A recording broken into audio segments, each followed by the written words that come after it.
2018 সালের 24 জানুয়ারি বর্ণাঢ্য আয়োজনে ভোলার চরফ্যাশনে জ্যাকব টাওয়ারের উদ্বোধন করেন তৎকালীন রাষ্ট্রপতি আব্দুল হামিদ। আওয়ামী লীগের 15 বছরের শাসন আমলে ভোলার সবচেয়ে বড় অনুষ্ঠান ছিল এটি।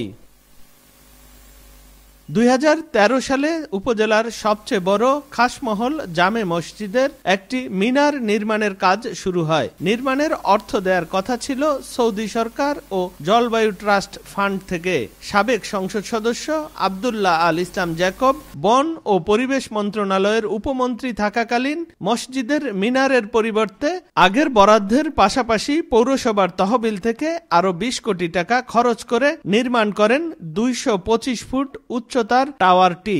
নামকরণ করেন নিজের নামে জ্যাকব টাওয়ার। রাষ্ট্রের টাকা অপচয় করে তার নামে করছে এই টাওয়ারটা আমরা মনে করি চরফ্যাশন টাওয়ার নামকরণ করলে অনেক ভালো হবে। মসজিদের টাওয়ার, এখানে মসজিদে ব্যয় করবে, মসজিদ যা করবে তাই মসজিদের। 5 আগস্ট ছাত্র জনতার অভ্যুত্থানের পর স্থানীয় প্রশাসন তাৎক্ষণিক নাম পরিবর্তন করে চরফ্যাশন টাওয়ার করার সিদ্ধান্ত নেয়। তবে আয় ব্যয়ের কোনো তথ্য দিতে পারেনি পৌর কর্তৃপক্ষ।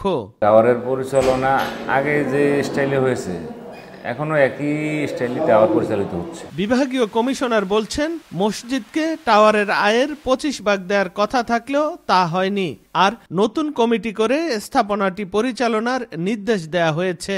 উভয় জায়গায় ডিসি হলো উপদেষ্টা এবং উপজেলা নির্বাহী অফিসার হলো এটার সভাপতি। আমার জানা মতে আমি যে নির্দেশনা দিয়েছি সেই নির্দেশনা অনুযায়ী কাজ চলছে। আলোচিত সমালোচিত এই টাওয়ারটি দেখতে শীত মৌসুমে প্রতিদিন 1000-এর বেশি পর্যটক আসেন। নাসির উদ্দিন লিটন, সময় সংবাদ, ভোলা।